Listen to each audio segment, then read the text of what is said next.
Good evening my dear student, welcome on your favourite channel science वाला। And मैं आपका प्यारा साइंस टीचर अनिल तिवारी। आज न्यू लुक में आ गया हूँ मैं। थोड़े हेयर्स कट करा लिया है, गर्मी बहुत थी बच्चों, गर्मी का इफेक्ट था। Okay, today we will discuss a new chapter force for class 9th CBSE as well as class 10th ICSE. Okay बच्चों, this chapter is common for CBSE class 9th and ICSE class 10th. Okay, today topic is force and this is first part. Okay, ये पहला part है force का। ऐसे बेटा पहले आप लोग समझ लीजिए कि जो हम लोग फोर्स फिजिक्स में यूज करते हैं, फिजिक्स में बेटा जो फोर्स यूज करते हैं, एक्चुअली जो इसका मेन मीनिंग होता है ये बेटा होता है अनबैलेंस फोर्स। अभी हम लोग डिस्कस करेंगे क्या होता है अनबैलेंस फोर्स। एक्चुअली इस फोर्स का मतलब क्या होता है, अनबैलेंस्ड फोर्स। तो याद रखिएगा, फिजिक्स में हम बेटा जो भी हम लोग कैलकुलेशन करते हैं वो एक्चुअली में अनबैलेंस फोर्स का होता है। ओके, अब आइए फोर्स का बेटा हम लोग डिफिनीशन देख लेते हैं। क्या होता है फोर्स की definition? Force, a force is an external effort, या आप लिख सकते हैं एक्सटर्नल फैक्टर भी लिख सकते हैं। आप एफर्ट की जगह क्या लिख सकते हैं बच्चों? Factors, factor. तो बेटा बाहरी ये होता, फोर्स हमेशा किसी भी ऑब्जेक्ट पर एक्सटर्नल होता, बाहर से फोर्स लगाया जाता है। जैसे पेन है तो पेन के अंदर से कभी फोर्स नहीं आएगा। देखिए मैंने रख दिया तो ऐसे पड़ा रहेगा। हमेशा फोर्स कहां से अप्लाई होता है? एक्सटर्नल। देखो बाहर से, ये मैंने फिंगर से फोर्स लगाया, ये मूव करने लगा, देखो मूव करने लगा। इसका मतलब force is an external factor, मतलब बाहर का कोई रीजन होता है। फैक्टर मतलब कारण, reason. Okay, that causes an object to undergo certain changes. अब सर्टेन चेंजेस क्या कर सकता है? देखिए ध्यान समझिएगा, सर्टेन चेंज का मतलब क्या है? मोशन क्रिएट कर सकता है। मान कोई रेस्ट में ऑब्जेक्ट है, जैसे मान लो फुटबॉल है, फुटबॉल को आपने किक किया यानी उस पर फोर्स लगाया, बॉल चलने लगी। रेस्ट कंडीशन में ला सकता है। फुटबॉल आगे गई, किसी ने पैर से उसे रोक लिया, फुटबॉल रुक गई, मोशन से रेस्ट आ सकता है। और क्या कर सकता है? शेप को चेंज कर सकता है। आप टोमेटो लीजिए और उसको हाथ से ऐसे प्रेस कर दो तो उसका शेप चेंज हो जाता है। या आप देखिए रोटी बनाते समय जो फ्लोर होता है, आटा होता है, उसको आप दबा देते हैं या रोटी को बेलन से बनाते हैं, उसका अलग शेप हो जाता है। ओके बेटा, और क्या कर सकता है? डायरेक्शन को चेंज कर सकता है। ओके, जैसे आप क्रिकेट खेलते हैं तो क्रिकेट में क्या होता है, क्रिकेट में बॉलर ने बॉल फेंका और जो बैट्समैन होता है वो बॉल को कट कर देता है। बॉल आती है सीधे और कट होकर चली जाती है इंक्लाइन, मतलब तिरछा हो जाती है, इधर उधर चली जाती है। या फुटबॉल देख लीजिए, फुटबॉल सामने से किसी ने किक मारा, आप किक मारते हैं तो अलग डायरेक्शन में चली जाती है, मतलब डायरेक्शन चेंज हो सकता है। या कार में देखिए जो स्टीयरिंग है, स्टीयरिंग में फोर्स लगाते हैं, कार का डायरेक्शन चेंज हो जाता है।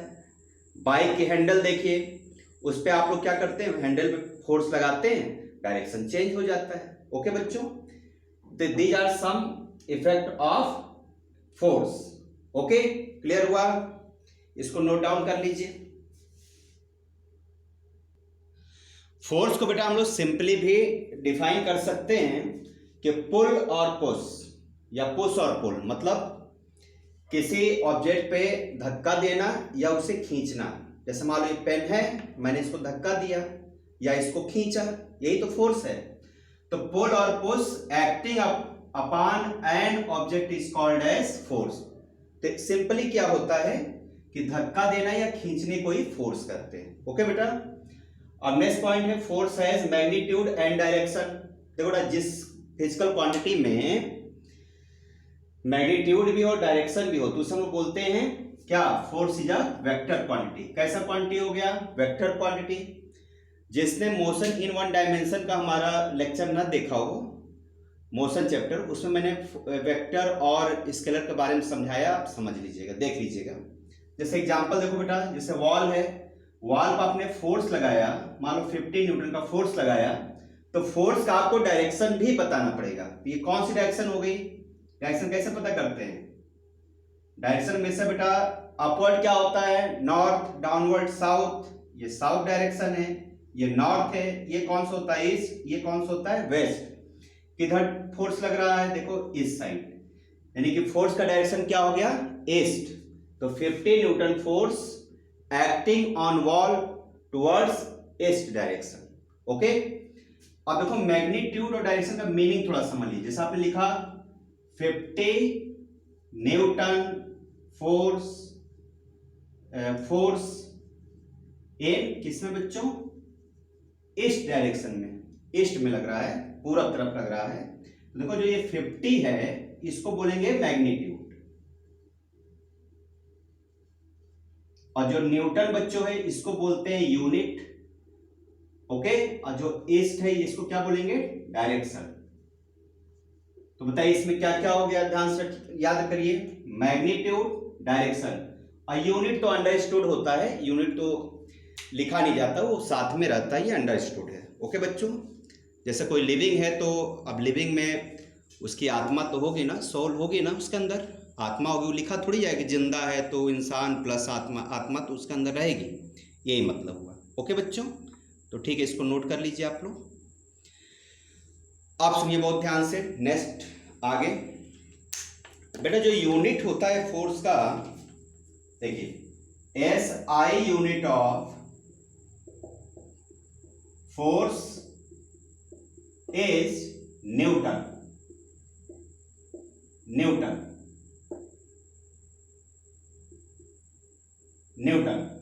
And represented by capital N। Okay, तो कैपिटल N को बच्चों कहते हैं न्यूटन। ध्यान समझिए बेटा, किसी का नेम कभी यूनिट नहीं हो सकता। न्यूटन कौन थे? हु वाज न्यूटन या who is Newton? Newton is father of physics. और न्यूटन बेटा किसी का नेम है ना, तो नेम कभी भी पूरा नहीं लिखा जाता, हमेशा उसका पहला लेटर कैपिटल से इंडिकेट कर दीजिए, वो यूनिट हो जाता है। ओके बच्चों, जैसे जूल लिखना है, वर्क का क्या यूनिट होता है? जूल। तो केवल जे लिखेंगे, JOULE नहीं लिखेंगे, गलत हो जाएगा, ओनली जूल। ओके, क्लियर हो गया। और देखिए इसका बेटा हम जो फार्मूला नोट करते हैं, देखिए फोर्स कैसे कैलकुलेट किया जाता है? F is equal to M into A। देखिए M का मतलब हो गया मास। मास किस में हम लोग मेजर करते हैं? केजी में, केजी।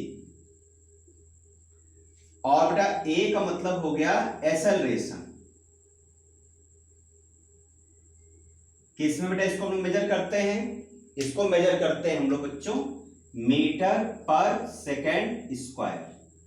ओके, तो बताइए फोर्स का यूनिट जो न्यूटन है, न्यूटन की जगह और क्या लिख सकते हैं हम लोग? देखिए न्यूटन को बेटा और क्या लिखा जा सकता है, ध्यान समझना। Newton is also written as, क्या लिख सकते हैं बताइए? देखिए तो यूनिट क्या बन गया? SI unit of force. क्या बन गया बताइए आप लोग? केजी, और बीच में इंटू, तो kg into metre per second square, kg into metre per second square. Okay, इसी को बच्चों कहा जाता है न्यूटन। ओके, इसका मतलब यह है कि अगर आपसे कहा जाए कि 1 केजी, आप इंटू की जगह डॉट भी लगा सकते हैं, तो डॉट लगा देते हैं, metre per second square is equal to how many newton. तो क्या आंसर होगा? दोनों सेम है, यानी कि 1 केजी पर KG into metre per second square का मतलब न्यूटन होता है। इसका मतलब अगर ये 1 है तो ये भी 1 होगा। ओके, अगर ये 2 केजी पर KG into metre per second square 2 हो तो 2 न्यूटन होगा। ओके, हमारी बात आप लोग समझ गए होंगे। इसको ही न्यूटन कहते हैं, ठीक है बेटा, दोनों बोथ आर सेम। क्लियर हुआ सबको? इसको बच्चों नोट कर लें आप लोग, दिख रहा है कि नहीं? लीजिए, दिखने लगा, नोट करिए। हाँ बच्चों, चलिए एक क्वेश्चन नोट करते हैं। Question is what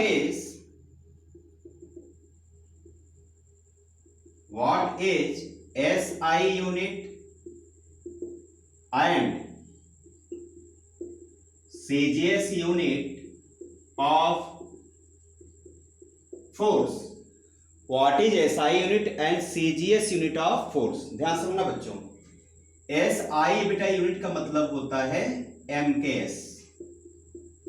MKS unit मतलब ये बड़ी यूनिट है, मीटर, डिस्टेंस को मीटर में, मास को केजी में, टाइम को जब सेकेंड में मेजर करेंगे तो उसको MKS कहते हैं। CGS क्या होता है? छोटी यूनिट होता है, स्मॉल। इसका मतलब क्या होता है? सेंटीमीटर। इसका मतलब होता है ग्राम, और S का मतलब होता है सेकेंड। इसका मतलब क्या हुआ? Metre, kilogram, second. इसका मतलब MKS is larger unit and CGS is smaller unit. Okay, तो देखो हम लोग क्या कैसे इसको नोट करेंगे, ध्यान समझिएगा। देखिए फोर्स क्या होगा? सॉल्यूशन F को किस में हम लोग मेजर करते हैं? न्यूटन में। ओके, तो फोर्स का बच्चों जो SI यूनिट होगा, SI यूनिट, ये बच्चों होता है न्यूटन। या और क्या लिख सकते हैं बताइए? KG into metre per second square. अब बेटा जो CGS यूनिट होता है इसको बच्चों लिखते हैं डाइन। डरिएगा नहीं, डाइन नाम से बड़ी खतरनाक डर लगता होगा ना, तो डरना नहीं, ये डाइन है, डाइन है ना, वो डायन वाला नहीं, ये डाइन है। अब बच्चों इसको हम लोग क्या लिखेंगे बताइए? केजी की जगह आ जाएगा क्या? ग्राम। ओके, इनटू मीटर की जगह क्या आ जाएगा? सेंटीमीटर पर सेकेंड स्क्वायर। ओके, तो ये इसमें कन्वर्ट हो जाएगा, ठीक है ना, केजी में आ जाएगा। ओके, ग्राम में कन्वर्ट कर देंगे, ये चेंज हो जाएगा। ठीक बेटा, सबको समझ में आ रहा है? ग्राम सेंटीमीटर पर सेकेंड स्क्वायर। ओके, ग्राम को स्मॉल लेटर्स लिख दीजिए, ग्राम। ओके, ये दोनों सेम है, ये दोनों सेम। अब आइए बेटा हम इसको कन्वर्जन करते हैं, इस पे क्वेश्चन, सेकेंड क्वेश्चन नोट करते हैं और उसको समझते हैं।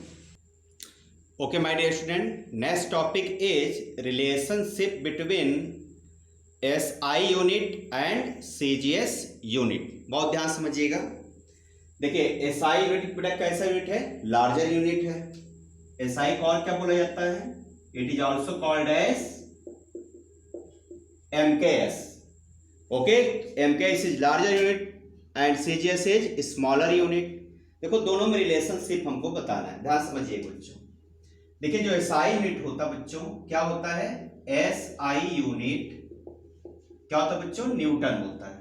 ओके, और आप बताइए कि 1 न्यूटन का मतलब क्या होता है? सब लोग ध्यान से सोच के बताइए, 1 न्यूटन का क्या मीनिंग हमने बताया था? 1 न्यूटन का मतलब होता है 1 न्यूटन इज इक्वल टू, है ना, कितना होगा याद करिए। न्यूटन का मतलब क्या बताया था बच्चों? केवल न्यूटन का मतलब बताइए। तो F इक्वल टू क्या था? देखो ध्यान समझना, F इज इक्वल टू था M इंटू ए ना, M इंटू ए, है कि नहीं? आप देखिए ध्यान सुनना, MKS मतलब मीटर मेजर करना है और किलोग्राम सेकेंड, इसका मतलब मीटर, K का मतलब केजी, S का मतलब सेकेंड।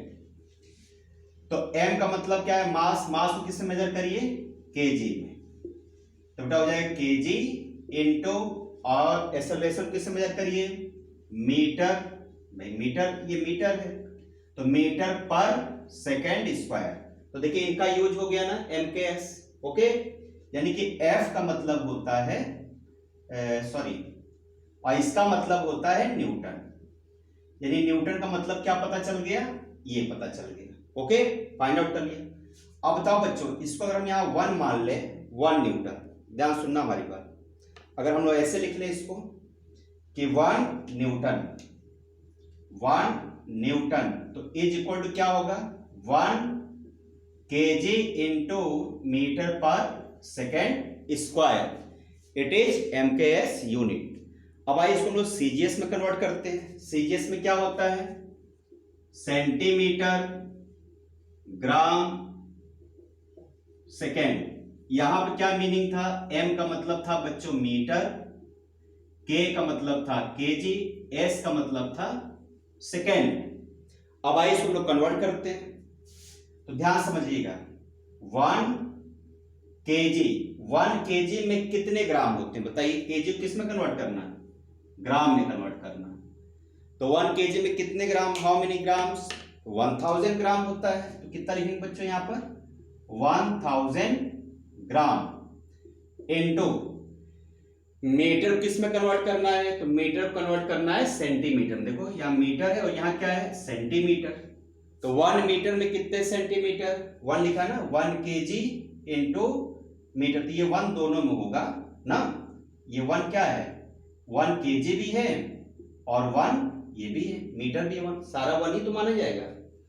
तो कितना हो जाएगा 1 मीटर में बताइए, 100 सेंटीमीटर पर सेकेंड। तो दोनों में सेकेंड सेम है ना, सेकेंड को कन्वर्जन नहीं करना, सेकेंड स्क्वायर। अब बताइए इसका मतलब बेटा क्या होगा, 10⁻³ ग्राम इंटू, और इसका मतलब क्या हो गया बताइए, 10⁻² सेंटीमीटर पर सेकेंड स्क्वायर। ओके, 1 न्यूटन का मतलब ये इसका मीनिंग हुआ है ना बेटा, it is the meaning of 1 Newton. अब बताइए यहाँ क्या आ गया बच्चों, 1 न्यूटन इज इक्वल टू, बताइए 10⁻³ और 10⁻², दोनों पावर ऐड हो जाएंगे, 10⁵। तो 10⁵ ग्राम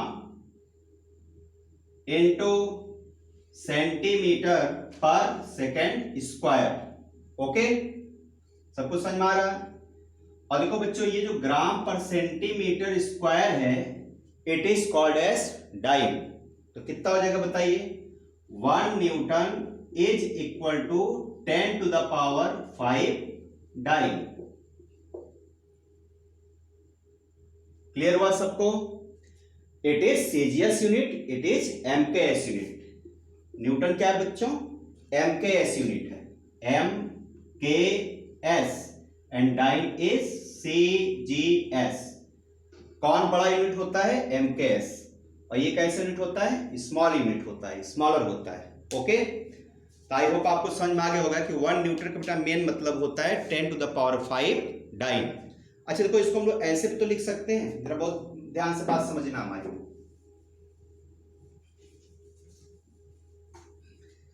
देखो ध्यान सुनना बच्चों, 1 newton is equal to 10⁵ dine.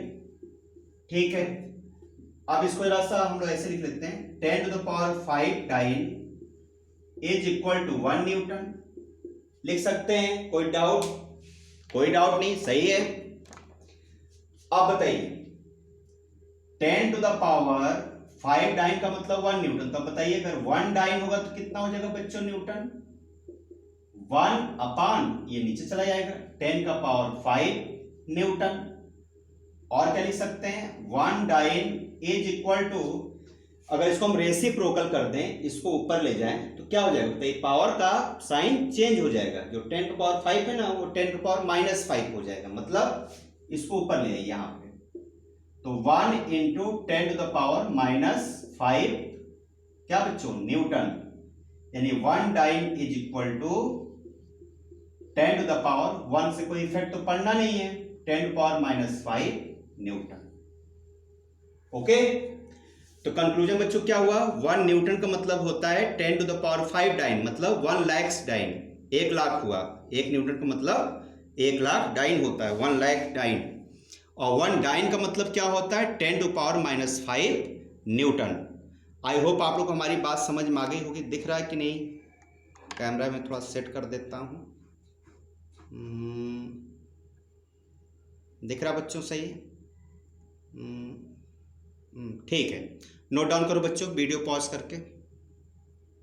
देखिए हमारे पास एक्सटर्नल माइक नहीं है, इसलिए मैं बार बार पास आके बोलना पड़ता है। तो आप लोग ईयरफोन लगा के बेटा पढ़ना। अभी लॉकडाउन चल रहा है, मैं ऑर्डर करके मंगवा लूँगा। Okay okay my dear student, next topic is gravitational unit of force. ध्यान समझिएगा, ग्रेविटेशनल यूनिट ऑफ फोर्स। हमारे बेटा बहुत ध्यान से बात समझना है। जैसे मान लो कोई ऑब्जेक्ट है, उसको आपने छत से किसी मान लो स्टोन को छोड़ दिया फ्रीली, मतलब फ्री फॉलिंग बॉडी बोला जाता है, फ्री फॉलिंग बॉडी। स्टोन को छोड़ा ऐसे आपने, स्टोन को ड्रॉप किया, देखो स्टोन किधर आएगा? नीचे साइड। देखो नीचे आ रहा है, ऐसे किधर आ रहा है? फॉल हो रहा है अर्थ की तरफ। देखिए नीचे आ रहा है ना बच्चों, ये देखिए नीचे आ रहा। इसका मतलब अर्थ क्या करता है बच्चों? ईच एंड एवरी ऑब्जेक्ट को अपनी तरफ खींचता है, फोर्स ऑफ ग्रेविटी। ओके, तो देखिए अब ध्यान समझना बेटा, ये कहां फोर्स लग रहा है? डाउनवर्ड। मैंने क्या किया? इस हैंड से इसे रोक लिया। अब बताओ इस पेन को अगर रोक लीजिए तो इस पर कुछ प्रेशर लग रहा है कि नहीं? फोर्स लग रहा है ना ऐसे। इसी को तो हम लोग वेट कहते हैं भाई, कहते हैं ना कि इसका वेट हल्का है। 2 ले लिया मार्कर तो भारी हो गया वेट। तो वेट का एक्चुअली मतलब क्या है? जो अर्थ खींच रहा आपने उसको बीच में रोक लिया, यानी वेट ही फोर्स है। ओके, ये जो आपको वेट फील हो रहा है ये ड्यू टू ग्रेविटेशनल फोर्स। तो हमारी बात ध्यान से समझिएगा बेटा, जो फोर्स होता है एक्चुअली में क्या होता है? Force is equal to weight. दोनों एक ही चीज होता है। देखो फोर्स का यूनिट क्या होता है, फार्मूला क्या होता है? F is equal to m into A होता है। और उसको बेटा वेट का क्या होता है? ध्यान समझिएगा, W is equal to m into A, ये भी होता है। लेकिन ये ए चेंज क्यों हो जाता है? ध्यान समझना, जब मान लो जैसे कार है, कार सड़क पर ऐसे चल रही तो उसको बोलेंगे एक्सेलरेशन, मतलब स्पीड का इंक्रीज होना। और देखो ये भी तो स्पीड इंक्रीज हो रहा है, ध्यान समझिएगा। जैसे पेन छोड़ाइए, देखो स्पीड बढ़ती जा रही है। किसकी वजह से बढ़ रही है बच्चों? जी की वजह से, स्मॉल जी की वजह से। स्मॉल जी किसे बोलते हैं बताइए? ग्रेविटी जो होती है अर्थ की। तो जो एक्सेलरेशन ड्यू टू ग्रेविटी में कन्वर्ट हो जाएगा। ये कैसे हो रहा है? सड़क पे चल रहा है, लेकिन ये कैसे चल रहा? अपने आप स्पीड बढ़ रही। किसकी वजह से? ग्रेविटी की वजह से। तो क्या करते हैं इसको, जो ए है ना, इसे हम लोग कर देते हैं जी।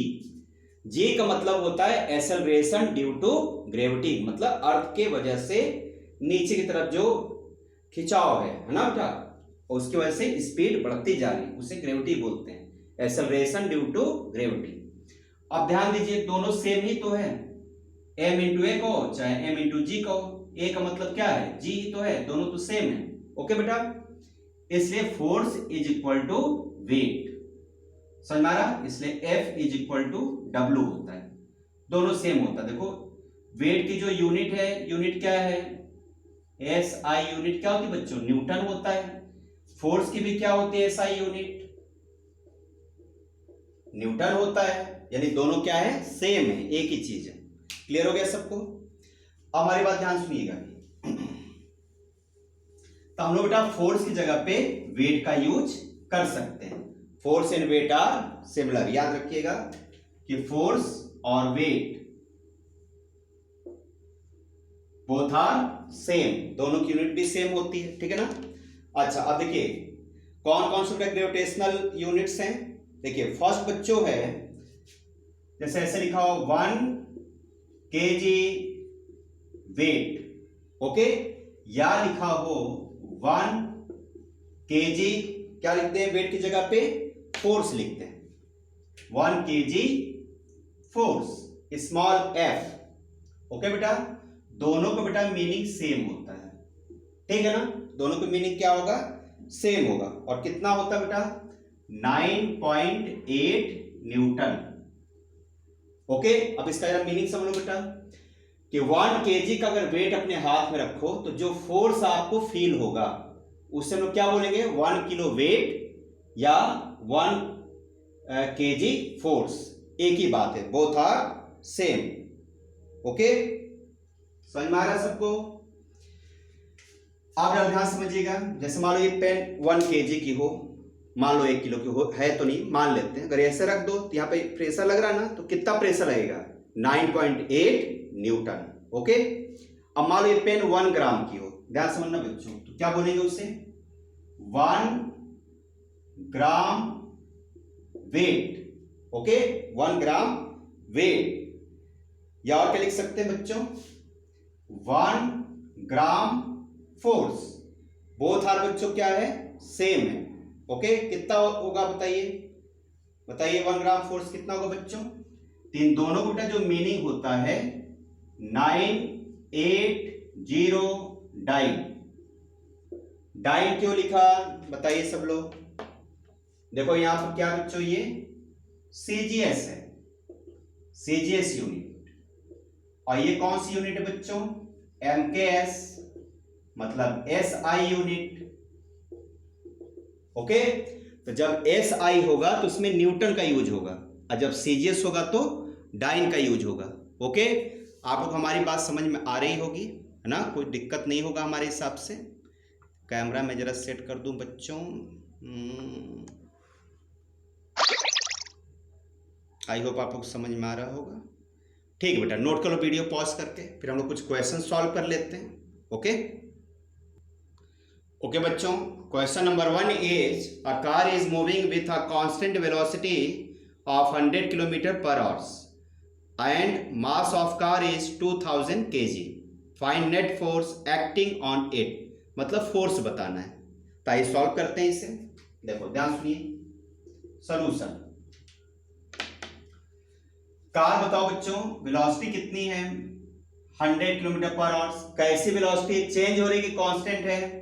Constant velocity. क्या दिया हुआ है? Constant velocity 100 kilometre per hour. अच्छा देखो बेटा, जब वेलोसिटी कांस्टेंट है मतलब उसकी स्पीड चेंज नहीं हो रही। अब बेटा जब स्पीड चेंज नहीं होती है तो हम लोग क्या कहते हैं? एक्सेलरेशन जीरो है। एक्सेलरेशन का मतलब क्या होता है? स्पीड का बढ़ना या घटना, इंक्रीज इन वेलोसिटी या डिक्रीज इन वेलोसिटी, मतलब स्पीड का बढ़ जाए या स्पीड घट जाए। इसमें क्या लिखा है? कार एक रफ्तार से चल रही है, ना घट रही है ना बढ़ रही है, पूरे जर्नी में क्या उसकी स्पीड सेम है। तो सेम है तो बताइए क्या होगा? जब भी बेटा कांस्टेंट वेलोसिटी होगा देन एक्सेलरेशन बच्चों क्या होगा? जीरो होगा। 0 मीटर पर सेकेंड स्क्वायर इसकी यूनिट होती है। अब बताइए फोर्स हमें पता करना है, और क्या गिवन है बच्चों इसमें? Mass given. देखो मास तो लिख लो यहां पर, मास कितना दिया हुआ है? 2000 kg। आइए फोर्स पता करते हैं। तो F इज इक्वल टू क्या होता है? M into A. F is equal to M into A. Solution F is equal to M into A. F is equal to M into A. M की value कितनी है? 2000 kg into ए की value कितनी बच्चों? 0 है क्योंकि कांस्टेंट वेलोसिटी है, यानी कि 0। यानी फोर्स कितना आ गया बेटा?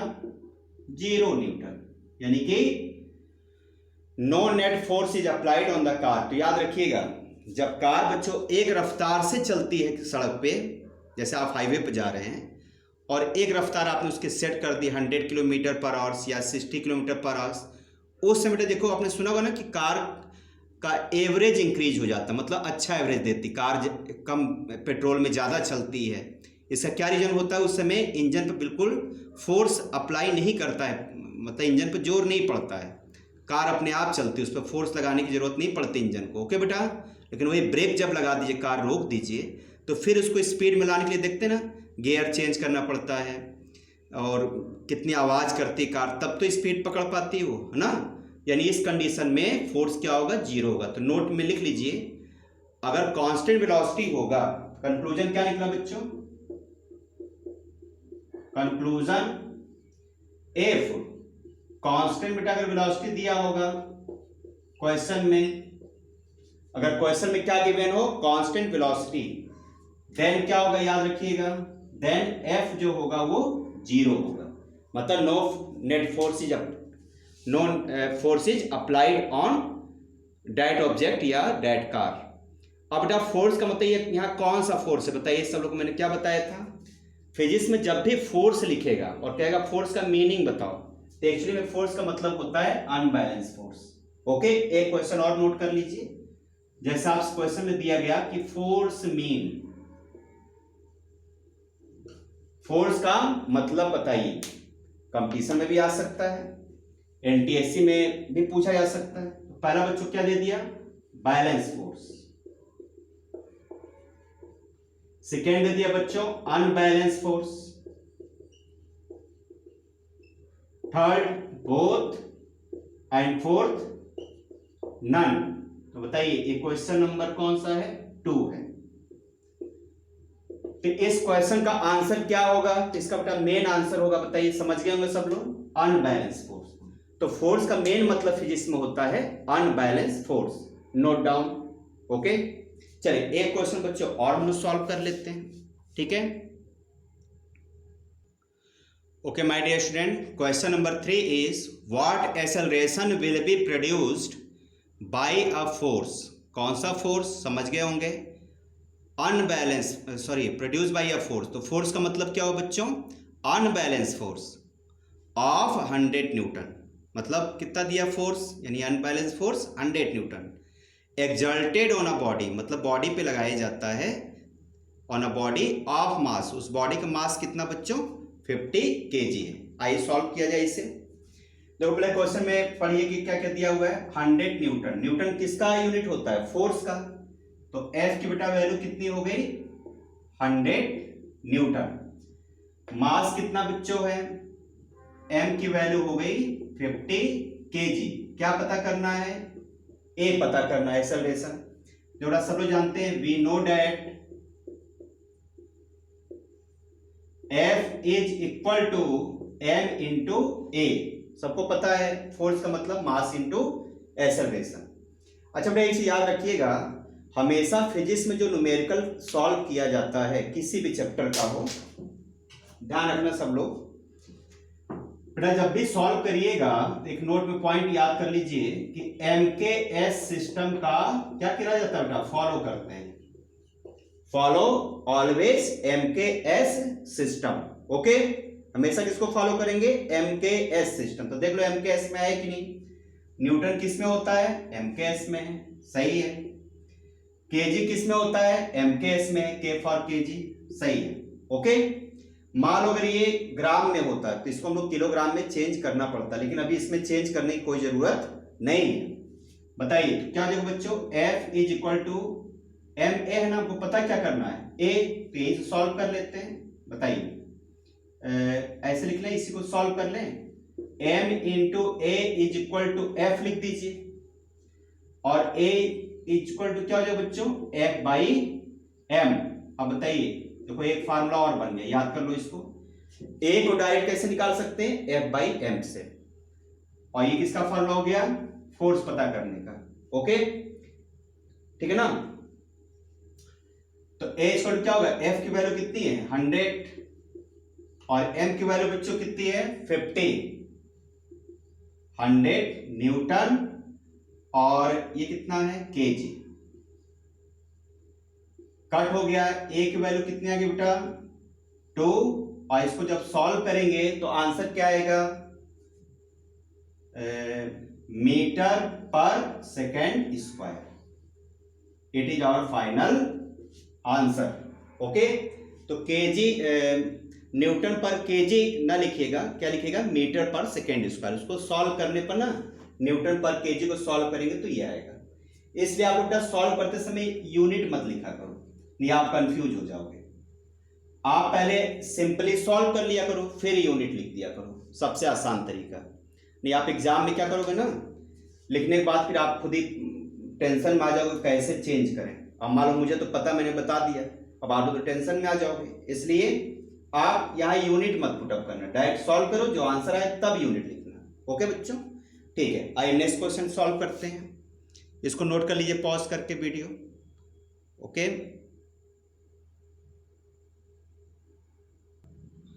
Okay my dear student, question number 4 और it is the last question of this part first. Okay, what force is required to increase the velocity of a truck from 18 km per hour to 72 km per hour in 2 seconds if mass of यहाँ car नहीं, यहाँ truck होना चाहिए, truck is 5 metric ton. अब आइए इसको solve करते हैं, बहुत ध्यान समझिएगा। किसको फॉलो करेंगे? फॉलो MKS सिस्टम, मतलब SI यूनिट का हम लोग फॉलो करेंगे। ओके, ध्यान समझो बच्चों। बताइए क्या लिखा हुआ है? वेलोसिटी ट्रक की पहले थी स्टार्टिंग में 18, फिर कितनी हो गई? 72 किलोमीटर। इसका मतलब जो U है, इनिशियल वेलोसिटी मतलब U। फर्स्ट चैप्टर जिसने नहीं देखा लेक्चर देख लीजिएगा मेरा, motion lecture first second third, तो आपको समझ में आएगा U V सब क्या होता है। ओके, इसका मतलब शुरू की स्पीड कितनी बच्चों? 18 किलोमीटर पर आवर्स। लेकिन ये देखो बेटा किलोमीटर में दिया, हमें किस में कन्वर्ट करना पड़ेगा? मीटर में। तो कितने मल्टीप्लाई कर दीजिए? 5/18 का, 18 से 18 कैंसल, और कितना बचेगा? 5। बेटा कन्वर्ट हो गया 5 मीटर पर सेकेंड। तो जब भी बच्चों किलोमीटर पर आवर्स दे तो 5/18 का मल्टीप्लाई कर देना, वो मीटर पर सेकेंड में कन्वर्ट हो जाएगा। अब लास्ट की स्पीड बताइए कितनी है? V 72 किलोमीटर पर आवर्स। इसको भी कन्वर्ट करिए 5/18। 18 से कितनी बार कट होगा? हमें लगता है 4 बार कट होगा। हाँ, 4 बार, 4 × 5 20 मीटर पर सेकेंड। हमको U पता चल गया, V पता चल गया। अब बेटा हमको पता करना है A, तभी तो निकलेगा क्या? तभी तो F पता कर पाएंगे। अब A पता करिए। A इज इक्वल टू क्या होगा बताइए? एक बेटा फार्मूला सबने पढ़ा होगा फर्स्ट चैप्टर में, नहीं देखा तो वीडियो हमारी देखिए, समझ में आ जाएगा। Motion V - U by T होता है। अब बताइए A की वैल्यू कितनी होगी? V की वैल्यू कितनी बच्चों? V मतलब फाइनल वेलोसिटी कितनी है? 20। इनिशियल वेलोसिटी कितना है? 5। पुट अप करिए 20 - 5 अपॉन टाइम। सेकेंड में दिया है ना, तो ठीक है, सेकेंड में होना चाहिए, सही। इसको चेंज करने की जरूरत नहीं है। टाइम कितना बच्चों? 2 सेकेंड। सही है, MKS के हिसाब से सही है, सेकेंड, S फॉर सेकेंड। ध्यान रख देंगे 2। तो A की वैल्यू बेटा कितनी हो गई? 20 - 5 बेटा हो गया 15/2। It means 7.5 metre per second square. A की वैल्यू पता चल गई 7.5 मीटर पर सेकेंड स्क्वायर, 7.5। अच्छा, A पता चल गया ना सबको, और M की वैल्यू दिया हुआ है। कितना M की वैल्यू है? 5 मेट्रिक टन। अच्छा, जरा मेट्रिक टन को भी हम लोग चेंज, यहां मैं जरा रफ कर रहा हूं बच्चों, ध्यान दीजिएगा। ठीक है, आप बताइए फोर्स का मतलब क्या होता है? M × A। तो M की वैल्यू कितनी दिया था बेटो? 5 मेट्रिक टन। इसको किस में कन्वर्ट कराना पड़ेगा? MKS के हिसाब से kg होना चाहिए। टाइम को सेकेंड में और लेंथ को मीटर में, लेकिन ये तो टन में दिया हुआ है। मास किस में होना चाहिए? kg में, तो बदल लीजिए। टन का मतलब होता है 1000, 1 टन का मतलब 1000 kg।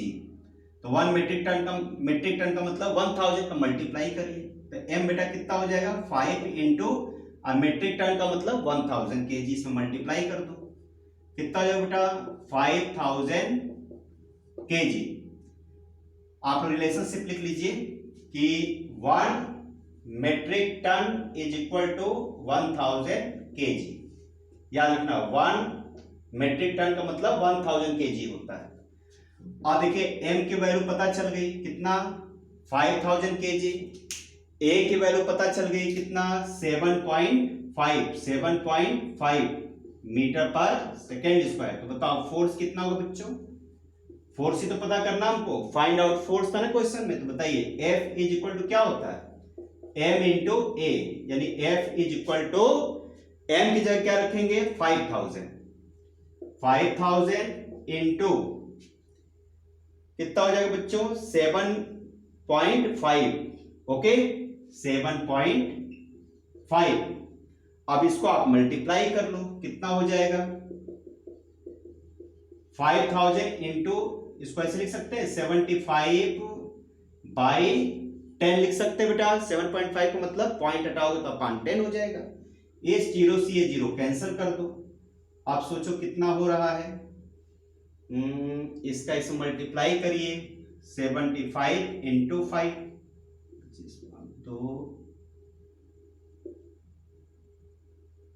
375। तो f बच्चों हो जाएगा 375 ये, और 2 जीरो बच रहा ना, यानी हमारा बेटा फाइनल जो आंसर आ गया फोर्स का 37,500 न्यूटन। ओके, कितना आ गया आंसर बच्चों, हमारा फाइनल आंसर आ गया। मैं यहां फाइनल आंसर लिख देता हूं।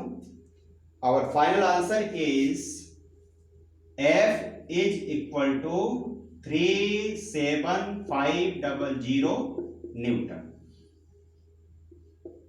ओके, आई होप बेटा आप लोगों को ये लेक्चर समझ में आया होगा। आप लोग